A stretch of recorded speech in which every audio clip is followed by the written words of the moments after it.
Hi friends, இது மணப்பெண் சமையல். இன்றைக்கி மணப்பெண் சமையலில் ஒரு சூப்பரான மீன் தொக்கு எப்படி செய்கிறதுன்னு பார்க்கலாம். ஒரு 10 நிமிஷம் வேலை தான் ஃப்ரெண்ட்ஸ். வாங்க சேனலுக்குள்ளே போகலாம்.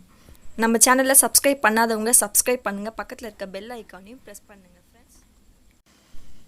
ஃப்ரெண்ட்ஸ். முதல்ல தோசைக்கல் வச்சுருங்க. தோசைக்கல் வச்சுட்டு நம்மளோட மீனை வந்து அது மேலே அரேஞ்ச் பண்ணிவிடுங்க.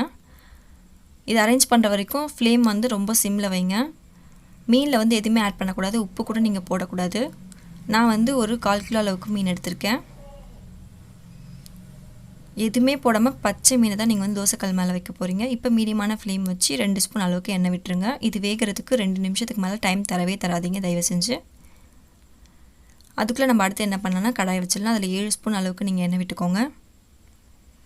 1 ஸ்பூன் அளவுக்கு கடுகு போட்டுடலாம்.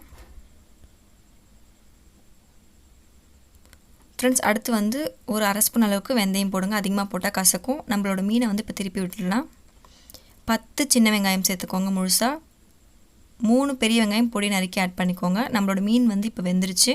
இதை நம்ம ஒரு பவுலில் ட்ரான்ஸ்ஃபர் பண்ணிடலாம். இப்போ நம்மளோட வெங்காயமும் வதங்கிடுச்சு. இப்போ 4 பழமான நல்ல தக்காளி எடுத்து நல்ல பொடியை நறுக்கிக்கோங்க. அதையும் ஆட் பண்ணிடலாம். நல்லா வதக்கி விட்டுடலாம் ஃப்ரெண்ட்ஸ். இதெல்லாம் வதங்குறதுக்காக நம்ம இப்போ என்ன ஆட் பண்ண போகிறோம்னாக்கா உப்பு ஆட் பண்ணிக்கலாம்.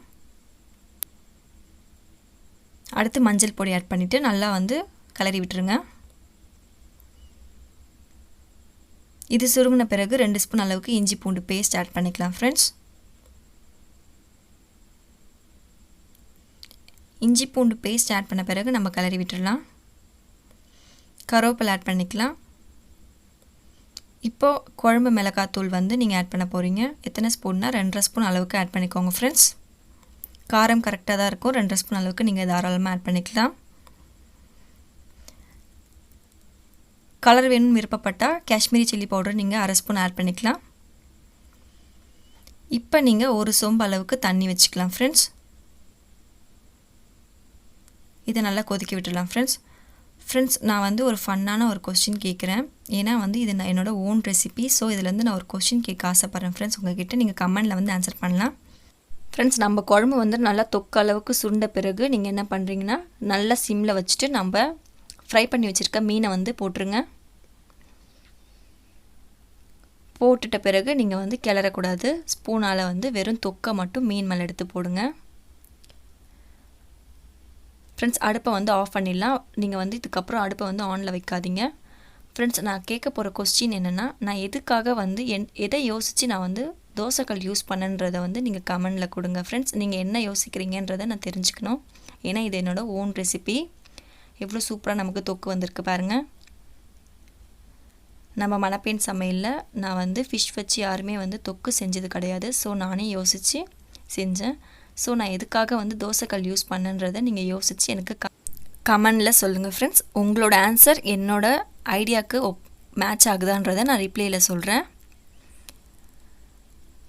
கண்டிப்பாக வீட்டில் ட்ரை பண்ணுங்கள். இது செம்ம டேஸ்டியாக இருக்கும். ரொம்ப ரொம்ப டேஸ்டியாக இருக்கும். அதுவும் இல்லாமல் 10 நிமிஷத்தில் நீங்கள் மீன் குழம்பு ரெடி பண்ணிடலாம்.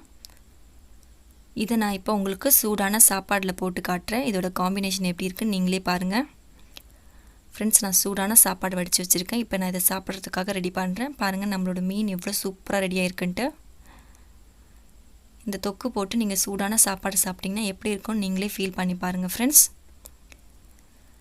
இது என்னோடய ஓன் ரெசிபி. நானே யோசித்தேன். நல்லா இருக்கான்றதையும் நீங்கள் கமெண்டில் சொல்லுங்கள்.